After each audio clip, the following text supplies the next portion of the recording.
Hi friends, welcome to my channel. ఈరోజు గణేష్ నిమజ్జనాన్ని చూపిద్దాం అనుకుంటున్నాను. ఇది హైదరాబాద్లోని ఈసైలకు దగ్గరలో ఉన్న కాప్రా చెరువులో జరుగుతుంది. గణేష్ మండపాల నుంచి గణేషుల్ని ఊరేగిస్తూ తీసుకెళ్తున్నారు. ఇది ఎంతో వైభవాత్మకంగా ప్రతిష్టాత్మకంగా నిర్వహించబడుతుంది. చూడండి, ఈ పండుగ ఎంతో వైభవపేతంగా జరుగుతుంది. కులమతాలకు అతీతంగా జరుగుతుంది. ఎందరికో జీవనోపాధిని కల్పిస్తుంది. ప్రతి ఒక్కరూ పాల్గొని ఆనందంగా చేసుకునే పండుగ. ఎందరికో జీవనోపాధి. ట్రాలీ ఆటో వాళ్ళకి, డీజే వాళ్ళకి, బ్యాండ్ వాళ్ళకి, అందరికి వివిధ మండపాలలోని వివిధ గణనాథులను తీసుకొని వచ్చి ఎంతో వైభవంగా ఈ శోభాయాత్ర సాగుతుంది. ప్రతి ఒక్కరూ ప్రసాదాలను పంచుకుంటూ తీసుకెళ్తున్నారు.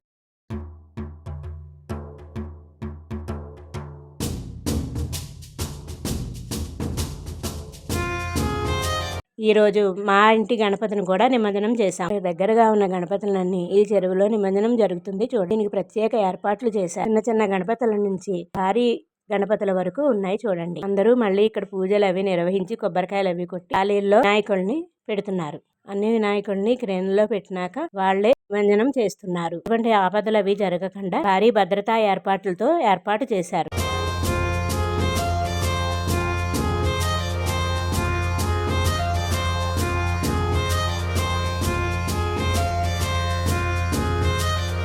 ఈ విధంగా నీళ్లలో నిమజ్జనం జరుగుతుంది. మా ఇంటి గణపతి చూడండి, ఇంకా ఇక్కడ చిన్న చిన్న గణపతులన్నిటిలో ఆ క్రేన్ దాంట్లో ఉంచారు. వీటినన్నిటిని నీళ్లలో నిమజ్జనం చేస్తారు గంగలో.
ఈ విధంగా మా గణపతిని నిమజ్జనం చేశారు. వివిధ గణనాథులను కూడా నిమజ్జనానికి అదే విధంగా నిమజ్జనం జరిగింది. మీ యొక్క గణనాథుని కూడా నిమజ్జనం ఎలా చేశారో కామెంట్స్ లో తెలపండి. మీకు గనుక ఈ వీడియో నచ్చినట్లయితే like, share and subscribe my channel.